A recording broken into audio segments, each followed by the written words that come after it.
اعوذ باللہ من الشیطان الرجیم، بسم اللہ الرحمن الرحیم، اللہم صلی علی محمد و آل محمد وعجل فرجہم۔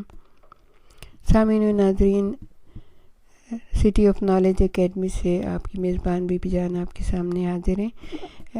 حضرت علی علیہ السلام کی وصیت جو آپ نے بالکل بستر بیماری کے اوپر آخری وقتوں میں اپنی اولاد کو، اپنے گھر والوں کو نصیحت کی ہے، وصیت کی ہے، اور ہم تک یہ وصیت پہنچی ہے، اور آپ نے کہا تھا کہ جس تک میری یہ وصیت پہنچ جائے وہ اب گویا ہمارے پر یہ فرض بن گیا ہے کہ ہم ان باتوں کی جو امام نے ہمیں کہی ہے، چونکہ ہم ان کی محبت کا دم بھرتے ہیں، ان کی باتوں سے خوش ہوتے ہیں، ان کے فضائل سن کے جھوم اٹھتے ہیں، تو اب ہمارے امام نے جو ہمیں وصیت کی ہے اس کے اوپر عمل کرنا بھی ہمارے فرائض میں شامل ہو گیا ہے۔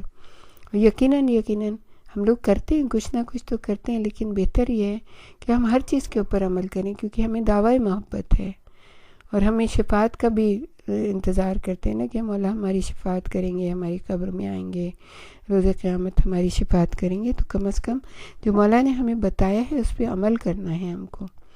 اب ہم یہاں تک اس منزل تک پہنچے جہاں پہ امام کہہ رہے ہیں واللہ اللہ صلاۃ فانھا عمود دینکم، نماز کے بارے میں اللہ سے ڈرنا کیونکہ وہ تمہارے دین کا ستون ہے۔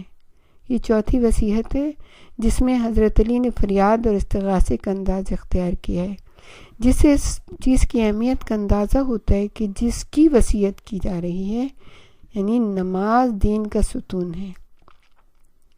حدیث رسول ہے نماز دین کا ستون ہے، اس کی مثال چوب خیمہ کی سی ہے، جب تک چوب خیمہ اور اس کا ستون قائم رہتا ہے اس وقت تک رسیاں، اس کی میخ، اس کی کھوٹیاں بھی اپنی جگہ پر رہتی ہیں۔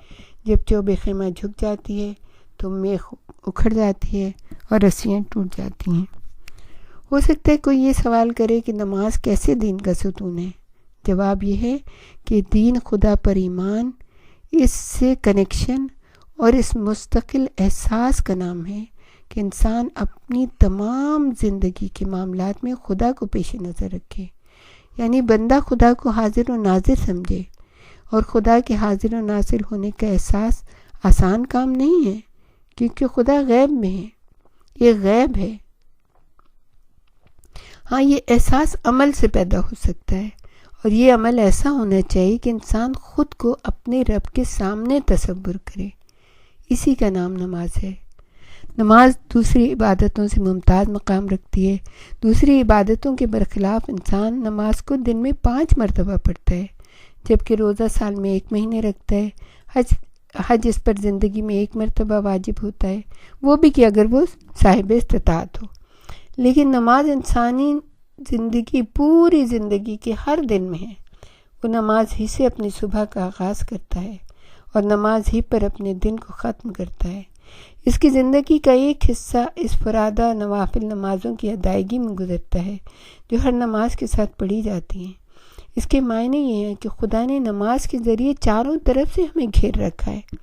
کبھی ایسا ہوتا ہے کہ انسان خدا اور خود اپنے آپ کو فراموش کر دیتا ہے، ایسے میں نماز کا وقت آ کر اسے اس کے رب کی یاد دلا دیتا ہے۔ اس طرح انسان کو ہر وقت اور ہر جگہ خدا کے حضور کا احساس رہتا ہے۔ دین سے بیدار ہونے کے بعد مسلمان اپنی صبح کا آغاز اس طرح کرتا ہے کہ وہ اللہ کی بارگاہ میں کھڑا ہو جاتا ہے اور خدا کا تقرب حاصل کرنے کے لیے نماز کی نیت کرتا ہے۔ اللہ کی بارگاہ میں کھڑے ہونے کے معنی یہ ہیں کہ نمازی اس بات کی گواہی دیتا ہے کہ اللہ اس کے دل میں موجود ہے۔ اگر تم اس سے قریب ہونا چاہتے ہو، قربت سے قرب مکانی مراد نہیں بلکہ قرب عقلی مراد ہے، یعنی کوئی باطل فکر تمہاری عقل کو خدا سے دور نہ کر دے۔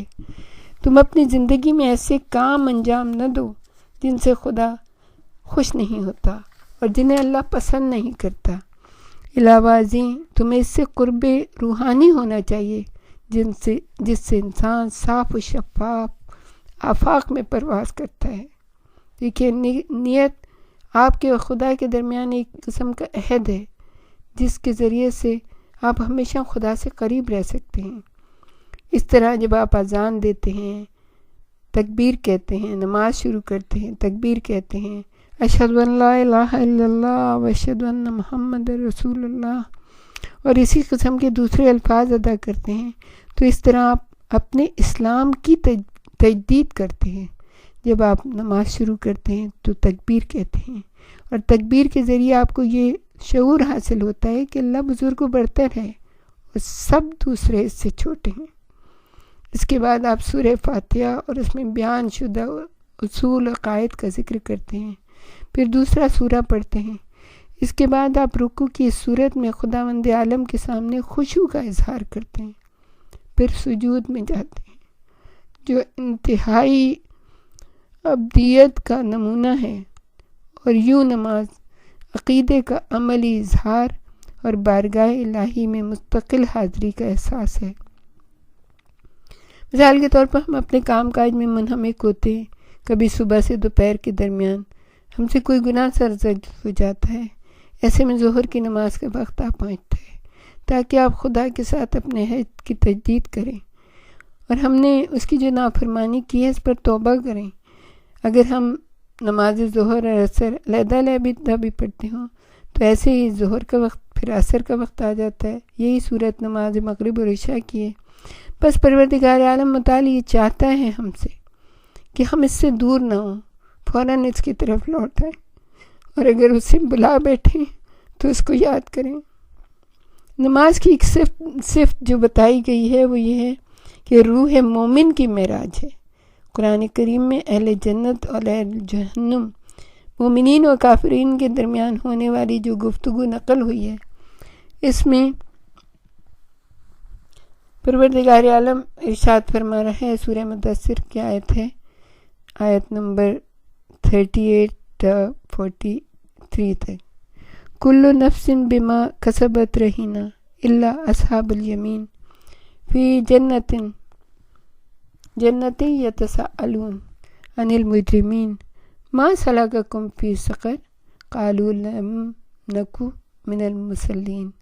ہر نفس اپنے اعمال میں گرفتار ہے سوائے اصحاب یمین کے، وہ جنتوں میں رہ کر آپس میں سوال کر رہے ہوں گے مجرمین کے بارے میں کہ آخر تمہیں کس چیز نے جہنم میں پہنچایا ہے۔ وہ کہیں گے ہم نماز نہیں پڑھتے تھے۔ اللہ اکبر۔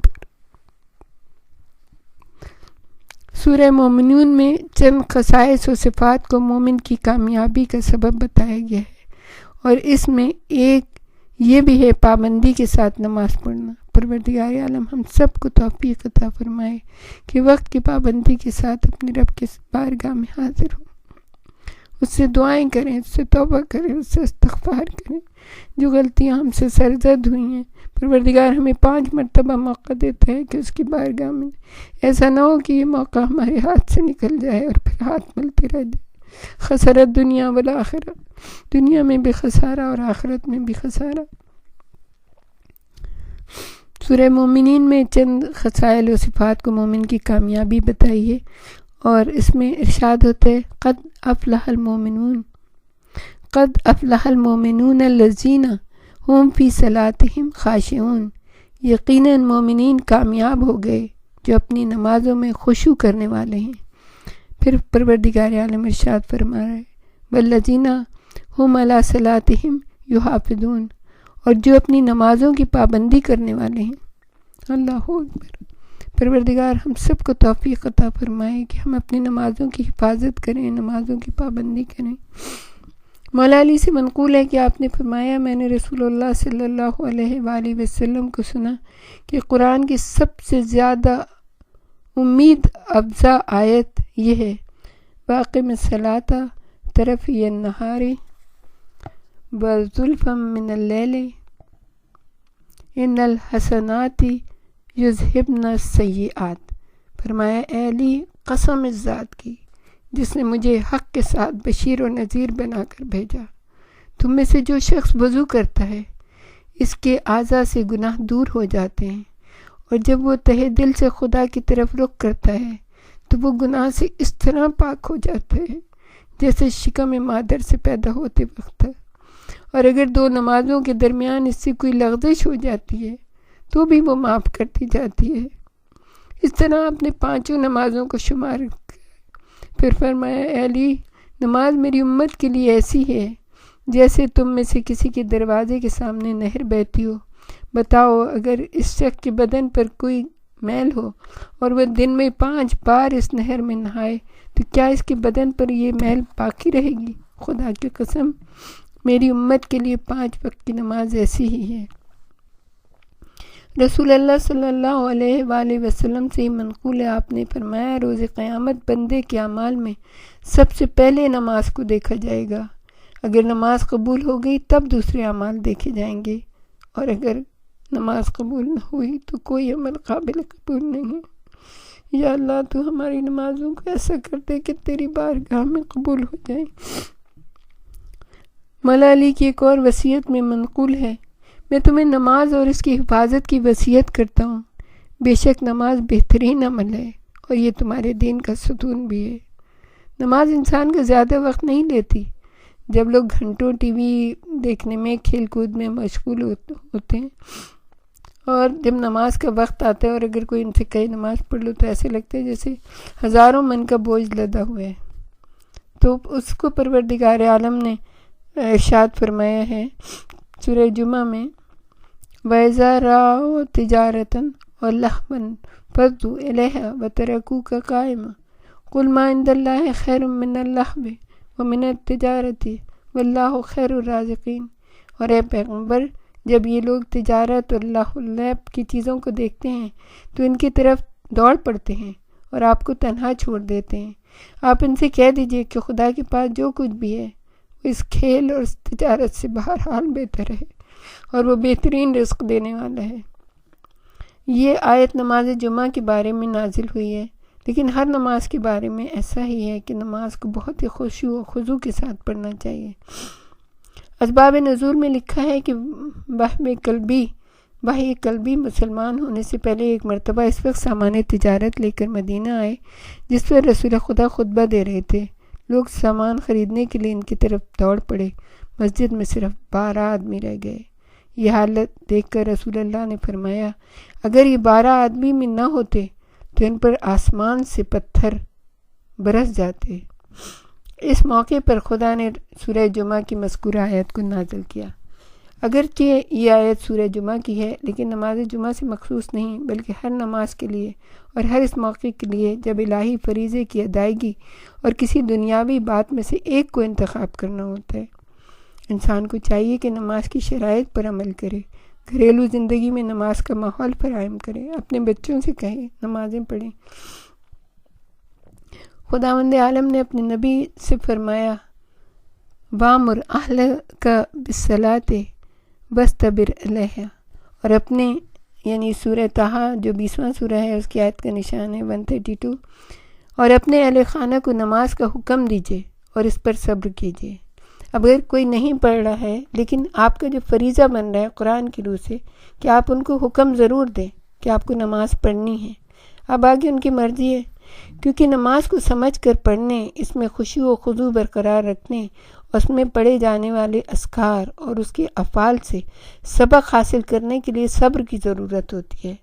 لہٰذا انسان کو نماز پڑھنے میں اس شخص کسی عجلت نہیں کرنی چاہیے جو اس سے بغیر کوئی سبق حاصل کرے اور بس فارغ وقت پر کر کے اس سے فراغت پانا چاہے۔ نماز اپنے گہرے معنی میں ہر اس نعمت پر خدا کا شکر ہے جو اس نے اپنے بندے کو عطا کی ہے، اور خدا سے بندوں کے لگاؤ اور اس سے محبت کا اظہار ہے۔ روایت میں ہے کہ لوگوں نے رسول اللہ صلی اللہ علیہ وآلہ وسلم کی خدمت میں عرض کی، جب خدا نے آپ کو جنت دینے کا وعدہ کیا ہے تو پھر آپ نماز کیوں پڑھتے ہیں، عبادت میں اتنی زحمت کیوں اٹھاتے ہیں؟ آپ نے فرمایا، افلا اکون عبدا شکورا، کیا میں اس کا شکر گزار بندہ نہ بنوں؟ پروردگار عالم ہمیں توفیق عطا فرمائے کہ ہم اپنے ائمہ طاہرین کی تاسیع و پیروی کرتے ہوئے وقت کے اوپر نماز عطا کریں۔ وہ امام کی جو حالت نماز میں جن کو ضربت لگا کے شہید کر دیا گیا، آج ہم ان کے غم میں غمگین ہیں۔ پروردگار عالم ہمارے امام کے ظہور میں تعجیل فرمائے اور ہم سب کو ان کے اعوان و انصار میں شامل کریں۔ ربنا تقبل منا انک انت السمیع العلیم وتب علینا انک انت التواب الرحیم۔